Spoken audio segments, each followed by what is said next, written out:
What if I told you that Iran, yes, the modern-day nation of Iran, plays a critical role in the Bible's grand narrative of prophecy and world events? Often when people think of the Bible, they focus on Israel, Egypt, and Babylon. But what if I told you that Iran, known as Persia in biblical times, was not just another empire, but a nation specifically named in prophecy to shape the destiny of God's chosen people? Iran's biblical origin story is more fascinating than you may realize. From the lineage of Noah to the reign of Cyrus the Great, the history of the Iranians is interwoven with some of the most pivotal moments in biblical history. But the truly shocking revelation is that God used Persia, a nation of pagan kings, to deliver Israel, rebuild the temple, and fulfill prophecies that were spoken centuries before they came to pass. In this video, we'll explore how the Bible reveals the origin of the Iranian people, their rise to power, and their central role in shaping both the Old Testament and prophetic visions of the future. Buckle up, because what you're about to learn will change the way you view Iran, not just as a nation of the modern world, but as a key player in God's unfolding plan for the entire world. To understand Iran's biblical roots, we must go back to the story of Noah and his descendants. After the Great Flood, Noah's three sons, Shem, Ham, and Japheth, became the ancestors of all the nations of the earth. According to the Table of Nations in Genesis 10, one of Japheth's sons was Madai, the progenitor of the Medes.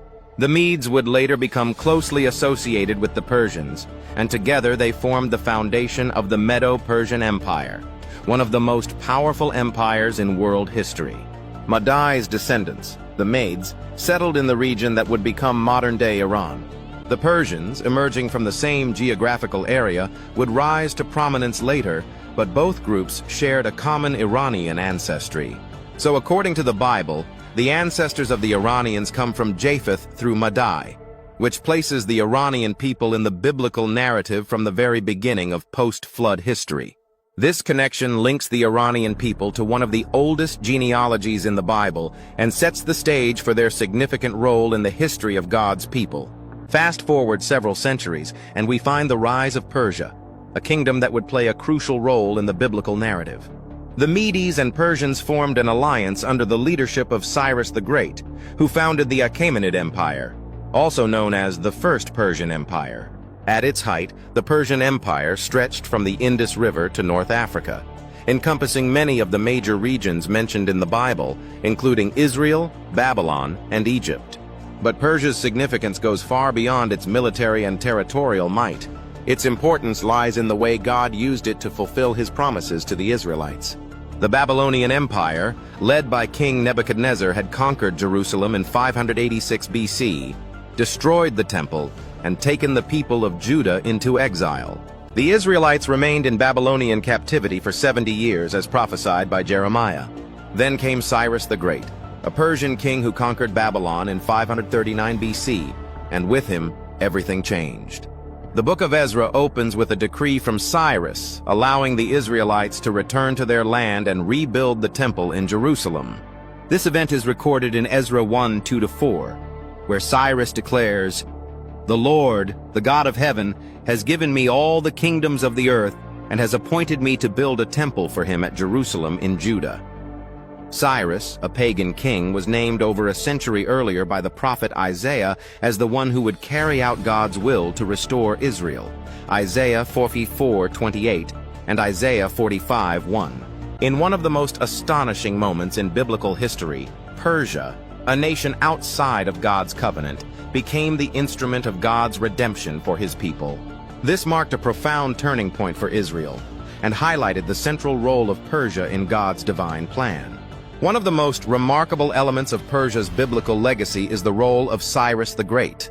In Isaiah 44:28, God refers to Cyrus by name more than 150 years before his birth, calling him his shepherd who will fulfill God's purposes. In Isaiah 45:1, Cyrus is even referred to as God's anointed, a title usually reserved for kings of Israel. How could a foreign pagan king be called God's anointed? The answer lies in God's sovereignty and his ability to use anyone, even those outside of his covenant people, to accomplish his will. Cyrus's decree to allow the Jews to return and rebuild the temple was not just a political move, it was a prophetic fulfillment. The prophet Jeremiah had foretold that the Babylonian captivity would last 70 years, Jeremiah 25:11-12, and Jeremiah 29:10. And Cyrus's rise to power marked the end of that period.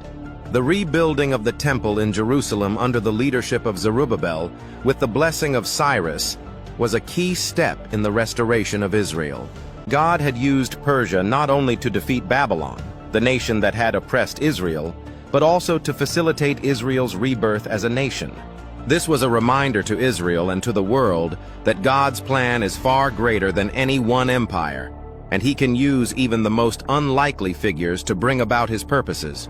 Persia's role in biblical history doesn't end with Cyrus and the rebuilding of the temple. The book of Esther provides another powerful example of how Persia was used by God to protect his people.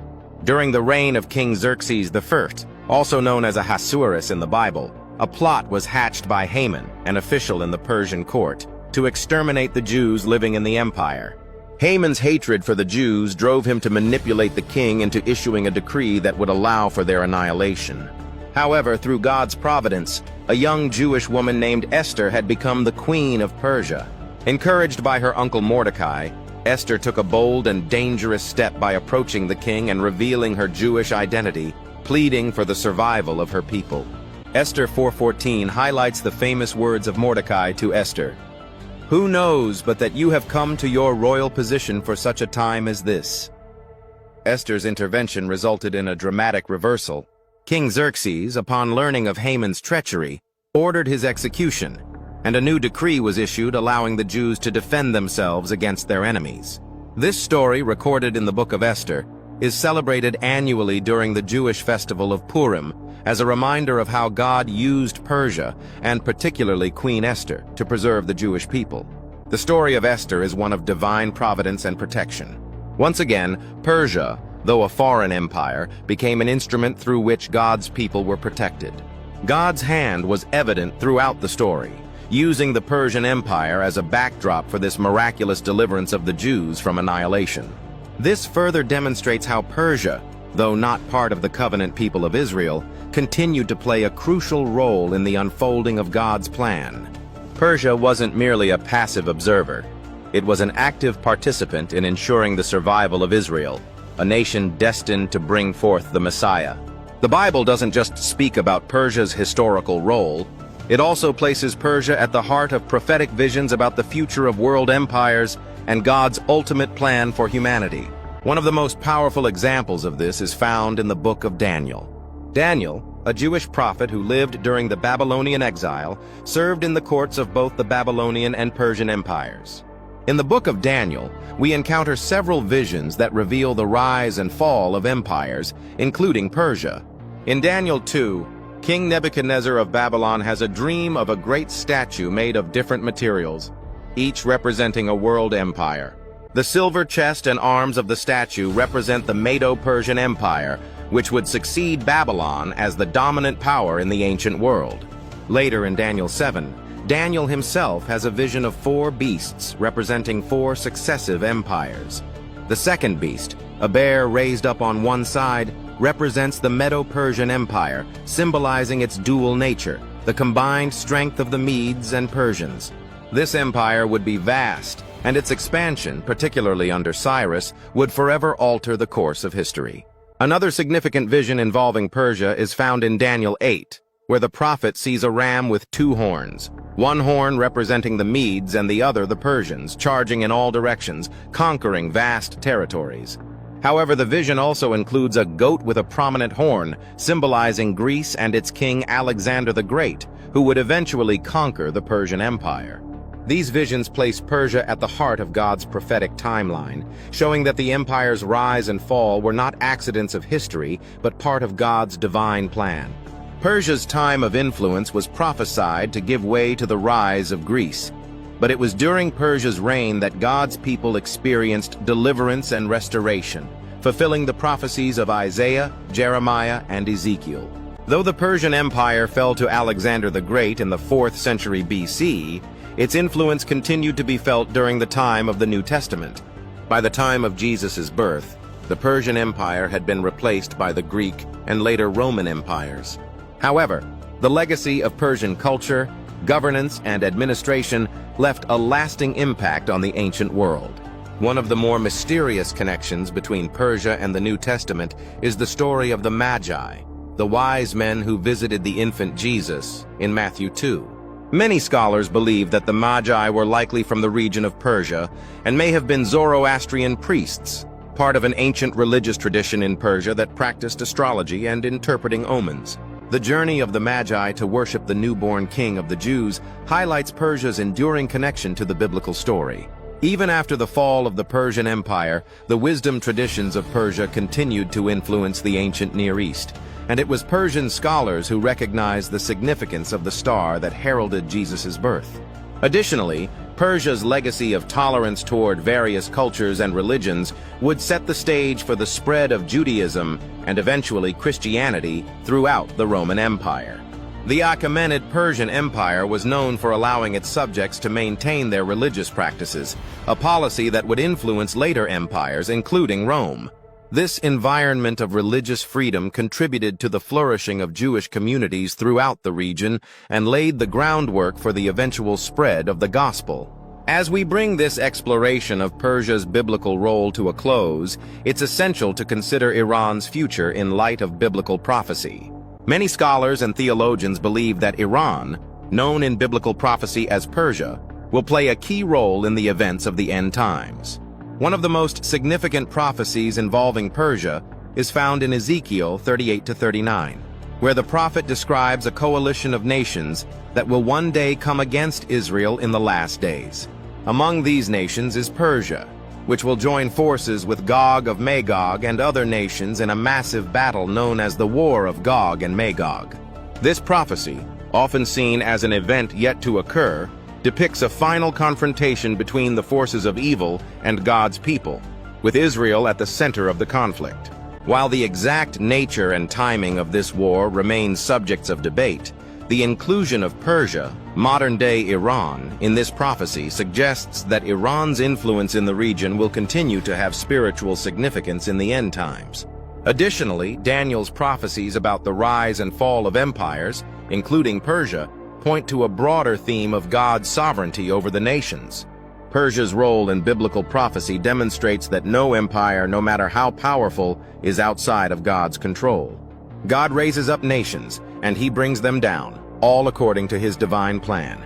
As we witness modern-day events in the Middle East, including tensions between Iran and Israel, it's essential to remember that these events are part of a much larger story.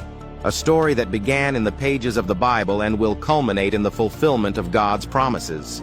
The story of Persia, modern-day Iran in the Bible, is one of the most remarkable examples of how God can use even the most unlikely nations to fulfill his divine purposes.